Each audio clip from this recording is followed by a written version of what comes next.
오늘은 아모스서 4장 말씀 살펴보도록 하겠습니다. 자, 설교자는 성경 말씀을 깊이 있게 연구해서 그 의미를 바르게 잘 알아내서 성도들에게 잘 전달하고 알려주는 사람입니다. 그런데 설교자가 해야 될 또 하나의 일은 성경 말씀의 의미를 잘 찾아서 전달하는 것뿐만 아니라 성경 자체를 잘 알려주는 사람 역할도 설교자의 역할이에요. 무슨 말이냐면 우리가 설교 말씀을 듣다 보면 의미는 알아요. 그래서 성경이 뭘 얘기하는지는 다 아는데 이게 어디 나오는 말씀이지? 어디지? 성경책 자체에 대해서는 모른단 말이에요. 그래서 제가 아모스서를 강의하면서 이 강해성 설교의 또 강점이 그런 데 있잖아요. 전체를 알 수 있다는 거. 그래서 이 아모스서가 끝나면 저와 여러분들이 아모스서의 내용 의미도 잘 알고 아모스서 하면은 정말 어디 가서도 아모스서가 딱 나 알아 이렇게 아는 척 정도는 할 수 있는 머릿속에 그림이 쫙 그려지는 이렇게 되면 좋겠다라는 이제 마음이 있습니다. 그런 의미에서 우리 아모스서 지난 시간에 살펴봤던 거 한번 싹 돌아볼까요? 간단하게 1장 2장에는 북이스라엘 중심으로 주변 국가들, 그렇죠? 북이스라엘까지 그래서 주변 국가들이 하나님 앞에 심판받는 이유에 대해서 서너 가지 죄로 인하여 기억나시죠? 이렇게 얘기를 하셨어요. 그리고 나서 3장에서는 지난 시간에 살펴봤듯이 하나님의 이유에 대해서 두 가지를 얘기하셨어요. 그렇죠? 그래서 첫 번째는 너희만 알았기 때문이다. 너희를 사랑했기 때문이다. 선택했고 관여했기 때문이다. 그렇죠? 두 번째는 당연한 일이다. 정의와 공의의 하나님이기 때문에 그것을 행하지 않는 하나님의 백성을 징계하는 것은 하나님으로서 당연한 일이다. 이런 얘기 했어요. 그렇죠? 그리고 나중에 이제 9절부터 우리가 살펴보지 않은 뒷부분 15절까지가 있습니다. 그 내용은 간단해요. 뭐냐면 하나님께서 그 뒤에 3장 9절부터 뭐라고 얘기하시냐면 두 나라를 부르세요. 블레셋과 애국을 부르셔서 북이스라엘 수도인 사마리아 성에서 어떤 짓거리들이 일어나고 있는지 너희가 한번 보라. 그리고 듣고 증언하라. 라고 얘기하는 게 뒷부분이에요. 확인해 볼까요? 3장 9절 한번 볼게요. 3장 9절 펼쳐져 있으니까 같이 한번 읽습니다. 아스돗의 궁궐들과 이 아스돗은 블레셋을 의미하는 거예요. 애국 땅의 궁궐들에게 선포하여 이르기를 너희는 사마리아 산들에 모여 그 성 중에서 얼마나 큰 요란함과 학대함이 있나 보라 하라. 두 나라에서 보라는 거예요. 사마리아 성에 어떤 일이 일어나는지. 그리고 13절 주 여호와 만군의 하나님의 말씀이니라 너희는 여기서 너희는 그 두 나라예요. 듣고 야곱의 족속에게 뭐 해야 돼요? 증언하라 라고 되어 있어요. 그러니까 보고 듣고 야곱 이스라엘 백성들에게 너희가 좀 증언하라라는 거예요. 사마리아 성에서 무슨 짓이 있는지 이런 얘기예요. 그게 그냥. 그리고 나서 오늘 4장에 들어와서는 그러면 그 사마리아 성에서 뭔 일이 있는지에 대해서 4장에서 얘기를 하시는 거예요. 흐름이 이해되시죠? 예. 계속 반복할 거니까 계속 들으시면 됩니다. 자, 4장 1절에 보니까 사마리아의 산에 있는 바산의 암소들아 이 말을 들으라 이렇게 돼 있어요. 자, 사마리아 산에 있는 바산의 암소들아. 바산이 어디냐면 우리가 전에 살펴봤듯이 길르앗 지역이에요. 그래서 바산의 암소 굉장히 유명해요. 길르앗 지역이 풀밭이 많아가지고 소들이 유명하다고 했잖아요. 그렇죠? 투플러스 소들이 많다고 했잖아요. 막 방목되는 소들이에요. 그런데 이것은 길르앗은 요단강이 있으면 여러분 이쪽이 동쪽이죠. 동쪽 지역이 길르앗 지역이에요. 그런데 이스라엘 땅은 사마리아 성은 서쪽 지역이에요. 근데 이 지금 사마리아 성에 이 동쪽 지역에 있을 바산에 있을 법한 소들이 여기 와 있다는 거죠. 그러니까 하나님께서 비유를 얘기하시는 거죠. 사마리아 성에 있는 누군가를 향해서 비유로 얘기하시는 겁니다. 그런데 그래서 막 살찐 소들처럼 그렇게 사마리아 성에 득실득실하다는 거예요. 이게 누군가 보니까 뭐라고 되어 있냐면요. 암소들아 이렇게 되어 있어요. 그래서 아마도 이 바산의 암소다라는 것은 사마리아 성 안에 있는 권력자들의 부인들이 아닐까라고 해석하는 견해가 있어요. 첫 번째, 세 가지 견해가 있는데 첫 번째 견해가 그거예요. 그래서 그리고 이어 나오는데 보면 가장에게 가갖고 막 술을 가져와라 막 이렇게 하잖아요.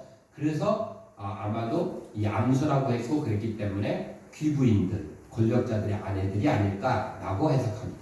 이것도 뭐 타당한 해석이라고 봅니다. 두 번째는 정반대로 남자들이다라는 해석이 있어요. 왜냐하면 여기 암소드라라는 것은 여성형인데요. 이 말을 들으라 해서 들으라라는 말은 또 남성형 어미가 붙었어요. 그래서 아마도 이것은 이스라엘에 있는 사마리아 성에 있는 그런 권력자들, 종교 지도자들, 뭐 왕들 이런 사람들에 대해서 더 강한 어조로 얘기하기 위해서 일부러 여성형 어미를 쓴 것이다. 남자한테 여자스럽다 얘기하면 좀 더 모욕적이잖아요. 그래서 강하게 하기 위해서 한 것이다 라는 견해도 있습니다.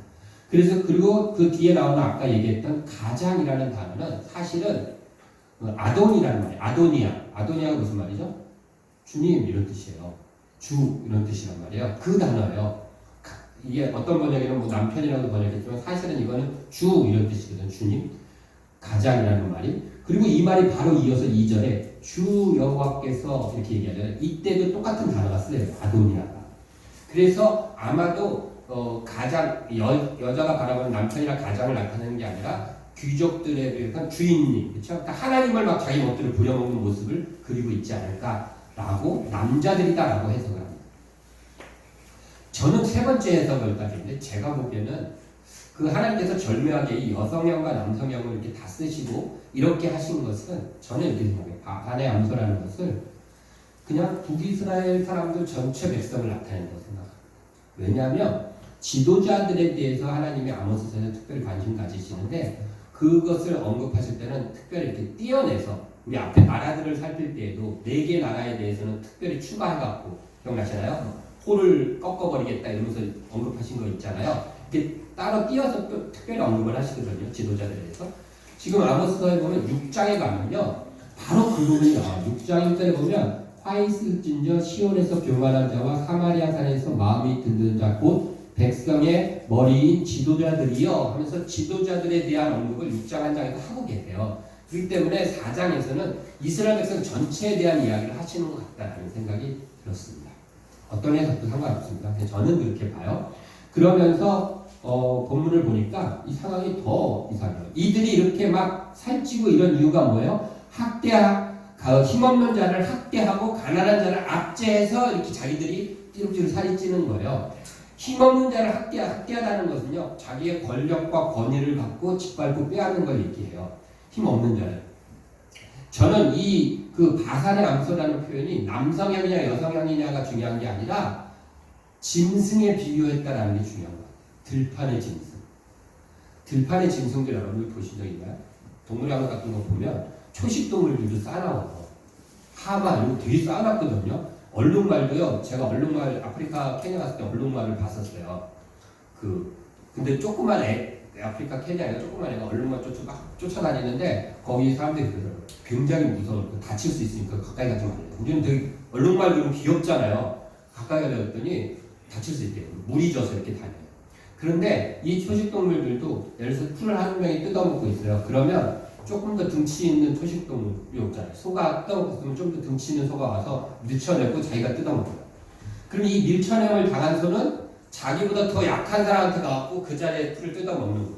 이게 짐승이에요. 들판의 짐승. 이스라엘 백성이 마치 그랬다는 거예요. 나보다 힘센 사람이 나를 학대하고 짓밟아서 뺏어갔어요. 그러면 나는 나보다 더 약한 사람한테 가갖고 그를 학대하고 짓밟아 뺏어가는 거예요. 나보다 부자인 사람이 가난한 나를 압제했어요. 그러면 내가 그거를 나보다 가난한 자한테 푸는 거예요. 압제하면서. 그 모습이 이스라엘 백성 전체에 지금 퍼져 있다는 것을 하나님 나타내요. 얼마나 사회가 엉망이에요. 그러니까 하나님께서 단순히 지도자들만 잘못했다고 해서 백성을 심판하실 수는 없잖아요. 사회 전체가 지금 이렇게 그 흐름을 망가져 있는 거예요. 거기서 한 발 더 나가서 그런 다음에 어떻게 하냐면 이들이 그렇게 갖고 뺏고 얻어 터져서 딴 사람도 취업해갖고 뺏은 그걸 갖고 어디 가냐면 하나님 앞으로 나갑니다. 4절 5절 너희는 베델에 가서 범죄하며 길갈에 가서 죄를 더하며 거기 가서 뭐 하냐면요 아침마다 너희 희생 제물을 3일마다 너희 11조를 드리며 거기에 가서 하나님 앞에 매일 아침 제사 드리고 하나님 앞에 3일마다 11조 여기서 드리는 11조를 어떻게 얻은 거예요? 힘없는 자한테 권력을 쥐어넣어서 뺏은 거예요. 가난한 자 짓밟고 뺏은 거 가지고 가서 하나님 앞에 거기에 11조를 드리면서 뭘 드리고 있어요? 그 밑에 5절에 보니까 수은제와 낙헌제를 드린대요. 수은제는 뭐냐면요. 하나님의 은혜에 감사해서 드리는 제물이에요. 낙헌제는 기뻐하면서 자원하는 마음으로 하나님 앞에 헌신하며 드리는 제물이에요. 그러니까 그거 뺏어가지고 하나님 앞에 나와서 하나님 앞에 예배하면서 그게 하나님의 은혜라고 하나님 은혜 주셔서 내가 저 사람한테 뺏었어요. 내가 이 사람한테 얻어터졌고 100만 원 잃었는데 저 사람한테 뺏어갖고 50만 원 복구했어요. 감사합니다 하나님 은혜 그러면서 드리고 있다는 거예요. 이런 꼴을 하나님이 보시면서 얼마나 속이 뒤집히시겠어요. 그런데 이걸 보면서 그래서 하나님이 뭐라고 얘기하세요? 이것이 너희가 기뻐하는 바니라라고 얘기하시는 거죠. 나는 하나도 안 기뻐 이거. 나는 이거 보면 구역질 나. 너네 것들이 기뻐하는 일이지 이런 것이. 너네는 이렇게 하면서 하나님도 기쁘시죠? 감사를 할렐루야 하지만 난 하나도 기쁘지 않아 이것들아 라고 하나님이 이렇게 얘기해요. 이게 북이스라엘의 죄의 상황 속에 있는 것입니다.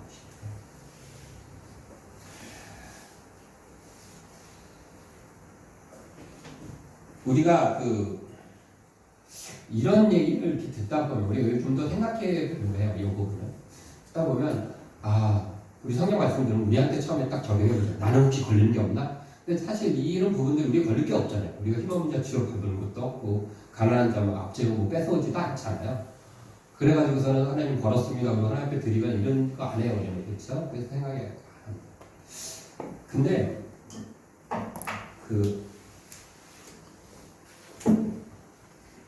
미지근한 물이 올라왔어요. 너무 잘했어요. 감사합니다. 제가 좋아하는 미지근한 물. 근데 그 경제학자들이 재밌는 실험을 하나 했어요. 여러분들 한번 생각해 보세요. 두 그룹으로 나눠가지고 A그룹, B그룹이 있다가 A그룹한테는 10만 원을 줬어요. B그룹한테는 한 푼도 안 줬어요. 그리고 A그룹한테 얘기하는 거예요. 당신들은 B그룹에게 돈을 나눠주겠습니까? 안 나눠주겠습니까? 나눠준다면 얼마를 주시겠습니까? 이렇게 물어봤어요. 그랬더니 놀랍게도 68%의 사람들이 나눠주겠습니다. 얼마를 주냐? 평균 2만 원 정도 주겠다라고 한 거예요. 여러분들은 얼마 정도 줄 것 같아? 어떻게 생각하셨습니까? 그렇게 10만 원, 여기는 빵원. 눈만 멀뚱멀뚱 보고 있어요. 그러면서 이제 경제학자들이 뭐냐면 사람들한테는 이렇게 누군가를 도우려는 마음이 기본적으로 있다라고 이제 판단을 했어요. 그리고 이제 두 번째 실험을 합니다. 두 번째 실험은 뭐냐면 똑같은 A그룹과 B그룹이에요. A그룹한테는 10만 원 똑같이 주고 B그룹한테 2만 원씩을 줘요. 그런 다음에 이제 룰이 좀 복잡해져요. 1시간 동안 이 A그룹으로 하여금 B그룹을 찾게 만드는 거예요. B그룹을 흩어지게 하고 2만 원씩 가진 사람이 흩어져 있고 10만 원씩 가진 사람이 찾아야 돼요. 찾으면 반드시 내 돈을 주던지 그 사람 돈을 가져와야 돼요. 그래서 1시간 실험을 딱 했어요. 결과가 어떻게 됐을까요?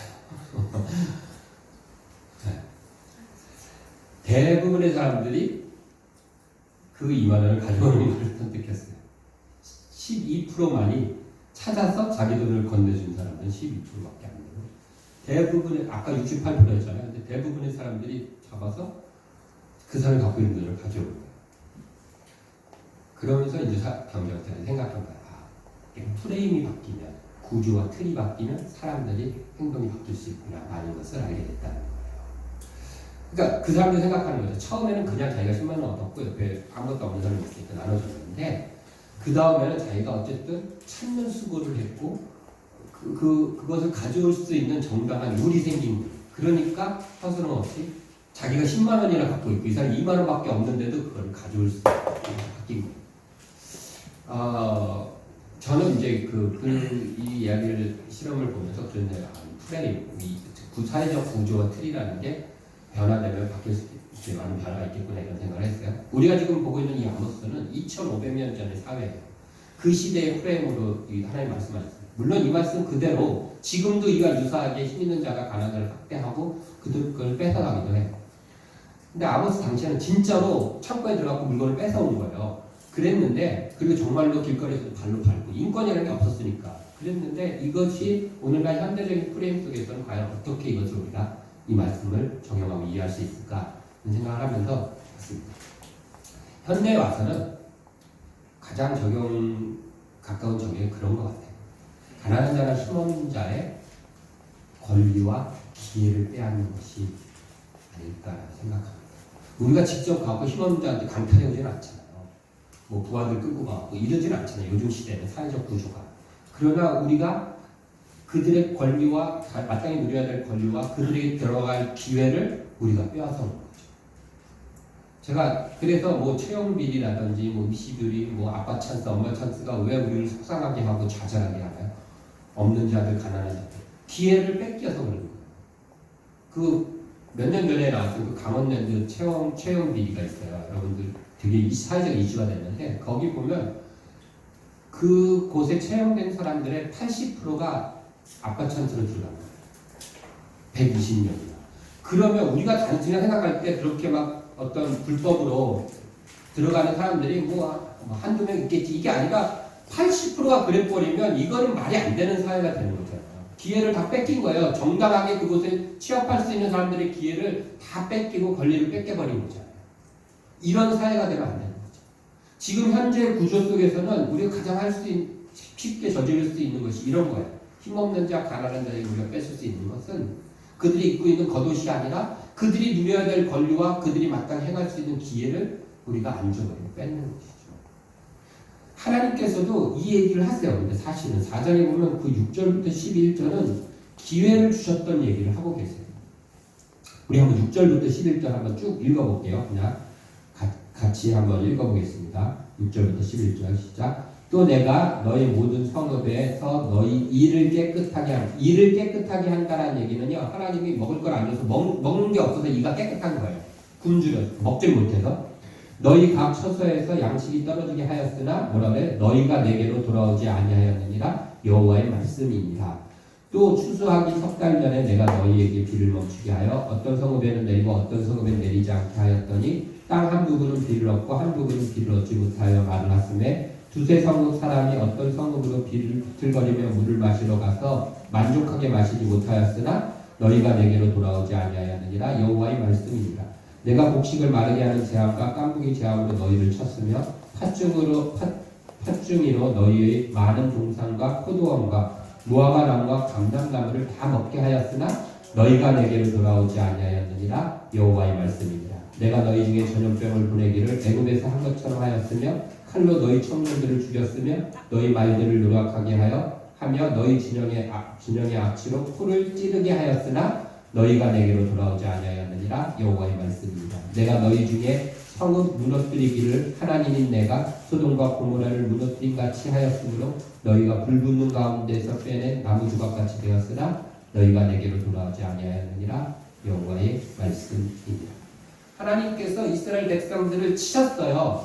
왜냐하면 잘 살게 해주시니까 이스라엘 백성들이 정말로 자기들이 잘 살고 있는 줄 아는 거예요. 돌아오진 않고. 그러니까 하나님께서 방법을 바꾸셔서 이제는 먹을 게 없게 하고 가뭄을 보내고 전염병을 보내고 소돔과 고모라 멸망시켜서 치셨어요. 그럼에도 불구하고 뭐예요? 계속 하나님 말씀이 너희가 내게로 돌아오지 않았다. 너희가 내게로 돌아오지 않았다는. 하나님 계속 기회를 줬는데도 불구하고 너희가 내게로 돌아오지 않았다.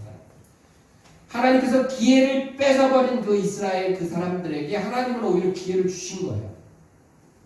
저는 이 기회를 뺏는다라는 것에 대해서 우리가 좀 여러 각도로 우리가 좀 생각해 보면 좋을 것 같아요. 그냥 우리도 어느 순간 그 자리에 있을 수 있거든. 어려운 일이 아니에요. 그러니까 복잡하고 대단한 일이 아니에요. 기회 뺏는 이런 거잖아요. 그냥 버스나 전철을 탔는데 여성 임신부나 노약자석이 있어요. 근데 우리가 그곳에 앉아 있다면 그들이 앉아야 될 권리와 그들이 앉을 기회를 뺏는 게 되는 거죠. 그것이 기회를 뺏는 죄인 거예요. 그렇죠? 그래서 우리 삶 속에서 얼마나든지 많이 일어날 수 있는 일인 거거든. 이것은 단순히 우리가 처음 생각했을 때 아모스 시대의 그런 지휘자들이나 하는 일이 아니라 우리들도 그 당사자가 될 수 있고 우리들도 힘 있는 자가 돼서 힘 없는 자를 괴롭히는 위치에 갈 수 있다는 게 핵심인 거예요. 저는 목사이기 때문에 저는 이렇게 힘 없는 자가 있기 때문에 저는 이걸 신앙생활에도 한번 대입해봤어요. 기회를 뺏는다. 아모스 시각으로 신앙생활을 한번 해보면 어떨까 봤어요. 저는 오늘 그 유건사님하고 행하에 대한 축복하는 시간 가졌잖아요. 그러면서 이 생각을 한 거예요. 우리가 유건사님하고 행하에 대해서 축복하는 시간을 갖지 않으면 축복받을 수 있는 기회를 뺏는 것일 수도 있겠고요. 성도들에게 기도받고 축복받을 수 있는 좋은 기회가 그것인데 그것을 뺏는 것이 되는 거구나 라는 생각이 들었어요. 제가 설교자로서 잘 준비하는 것은 설교를 잘 들을 권리를 뺏지 않기 위해서 여러분들이 갖고 있는 성도들이 당연히 갖고 있는 좋은 설교 잘 준비한 설교를 들을 권리와 기회가 있는 거예요. 그것을 내가 뺏으면 안 되잖아. 그래서 나는 설교를 잘 준비해야 돼.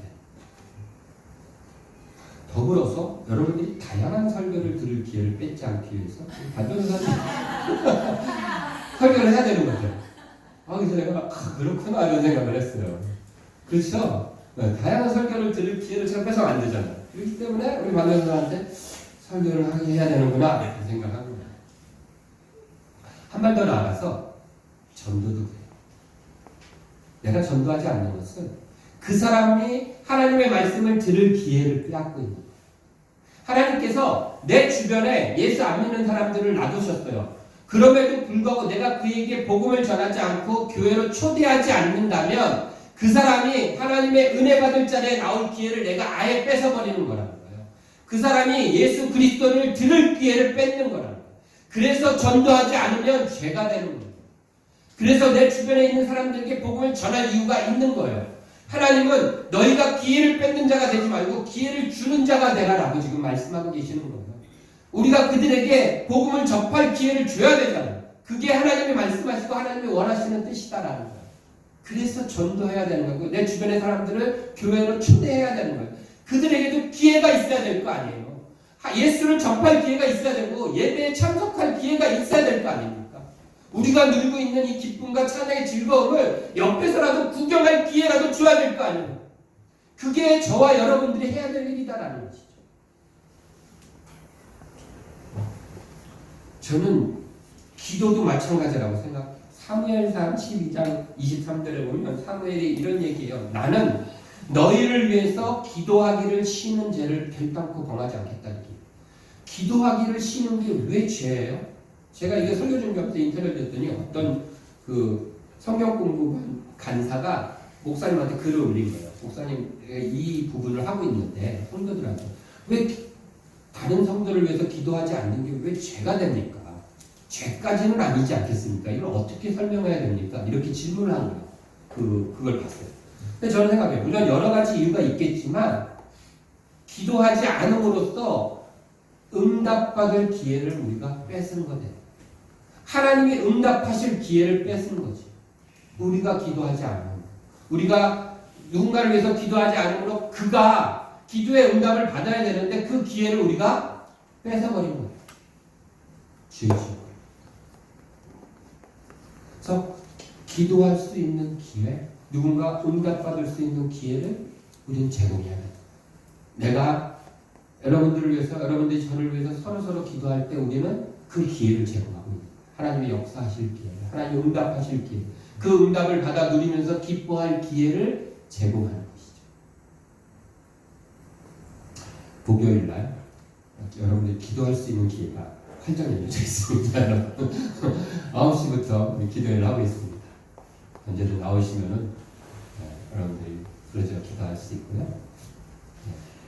자유롭게 참석해 주시고 누군가를 위해서 기도할 수 있는 기회를 잃지 않으시고 얻으시기를 바랍니다. 예. 이렇게 신앙생활뿐만 아니라 여러분들 각자의 삶 속에서 한번 적용해 보세요. 어떤 기회를 누군가가 용서할 수 있는 기회, 누군가를 사랑할 수 있는 기회를 나보다 연약한 자들이, 나보다 힘들어하는 자들이 그 기회들을 얻을 수 있도록 그들에게 그 기회를 제공하고 베풀 수 있도록 그들에게 권리를 누릴 수 있도록 세워줄 수 있도록 그 권리를 찾을 수 있도록 같이 찾아주고 힘을 내요. 이것이 아모스서에서 하나님이 말씀하시는 하나님의 뜻이다라고 생각합니다. 하나님께서는 이스라엘 백성들에게 수많은 기회를 주셨습니다. 우리가 1절부터 11절 살펴봤듯이. 그러나 그들이 돌아오지 않았어요. 항상 하나님이 아니라 우리가 외면하는 거예요. 루터인가요? 이런 얘기를 했대요. 나는 하나님을 외면하면서 하나님을 찾고 있었다. 하나님 찾으면 하나님 바라보면서 찾아야 되는데 하나님이 막 다가오시는데 고개 휙 돌리고 등 팍 돌리면서 그러면서 죽어라 하나님을 찾고 있는 거예요. 참 아이러니하죠. 우리가 그럴 수도 있다. 하나님 왜 내 기도 안 들어서 하나님 왜 나한테 안 나타나세요? 아니에요. 네가 나타날 때 하나님 나타날 때마다 네가 등 돌리고 네가 외면하고 네가 고개 휙 돌리고 도망가는 거예요. 우리가 하나님을 다시 바라보고 하나님 앞에 돌아가는 것. 이것이 중요한 것이다라고 생각합니다.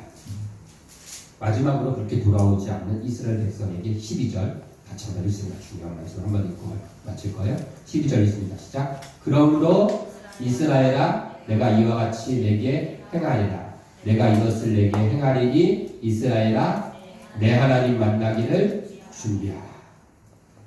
내 하나님 만나기를 준비하라. 이 말씀은 저희 집에 시계에 보면 써 있어요. 내 하나님 만나기를 준비하라. 아마 반전사의 집에도 제가 시계 사갔을 때 그거를 사갔던 것 같고 여기저기 그거를 사갔던 것 같아요. 근데 이유가 있어요. 처음에 이걸 봤을 때는 하나님 만나기 준비하고 하나님께서 오셔서 뭐 복 주시고 그렇게 다 생각했어요. 좋은 거. 그런데 그러면서 아모스를 찾아봤어요. 그랬더니 이 말씀은 축복의 말씀이기보다는 경고의 말씀이에요. 그렇죠? 너 이렇게 돌아오지 않았으니까 너 나 만나길 준비해. 이렇게 얘기하는 거예요. 그래서 이게 맞나 생각을 들었다가 자꾸 생각하면 이 말씀 묵상하면서 들어주면 이 말씀이야말로 축복의 말씀일 수 있겠다는 생각이 들었어요. 왜냐하면 여기서 준비하다라는 말은 견고하게 세우다라는 뜻이에요. 그런데 보세요. 우리가 이 말씀을 보면서 그냥 막연하게 하나님 오시면 나 축복해 주실 거야 라고 바라보는 것이 아니라 하나님이 하시는 경고로 그 말씀을 우리가 본다면, 그래서 이 말씀 볼 때마다 내가 바르게 가고 있나? 내가 하나님 앞에 지금 잘 돌아가고 있는 거야? 라고 우리 스스로를 돌아볼 수 있고 우리 스스로를 채찍질할 수 있는 말씀이라면 그것이야말로 축복의 말씀이 될 수 있겠다는 생각이 들었어요. 그렇잖아요. 우리도 모르게 악의 길로 잘못된 길로 막 흘러가고 있을 때 이 말씀을 보면서 내 하나님 만나기를 준비하라, 저 경고의 말씀이 우리 삶의 경고로 들려온다면, 하나님 경고 들려온다면 우리가 멈춰서서 다시 한번 우리를 점검하고 하나님 앞으로 돌아갈 수 있다면 이거야말로 값진 축복의 말씀, 복의 말씀이다라는 생각이 들었습니다. 그래서 우리 반전사님도 그렇고 이 말씀을 걸어주면서 이거 보고 내가 좀 흐트러지고 좀 그럴 때마다 다시 하나님 앞에 견고히 세워져야지 돌아갈 수 있다면 좋겠다라는 생각이 들었습니다. 오늘 아모스 4장 말씀은 이것입니다. 우리가 하나님 앞에서 가난한 자나 힘없는 자, 또 우리 주변의 사람들에게 그들의 누려야 될, 마땅히 누려야 될 권리와 기회를 빼앗지 않고 그들에게 오히려 그 권리와 기회를 찾아줄 수 있는 저와 여러분들이 되었으면 좋겠습니다. 하나님 우리에게 주신 많은 신앙의 기회들이 있습니다. 이거 역시도 우리가 더 많은 기회들을 전도, 기도, 설교, 찬양 모든 부분에서 누리고 행하며 또 세워주며 베풀며 살아가는 우리들이 되었으면 좋겠습니다. 하나님이 말씀하십니다. 내 하나님 만나기를 준비하라. 이 말씀이 우리가 우리 스스로를 다시 한번 채찍질하고 하나님 앞에 돌이켜 세우는 그 말씀이 되기를 주의 이름으로 축복합니다. 기도하겠습니다.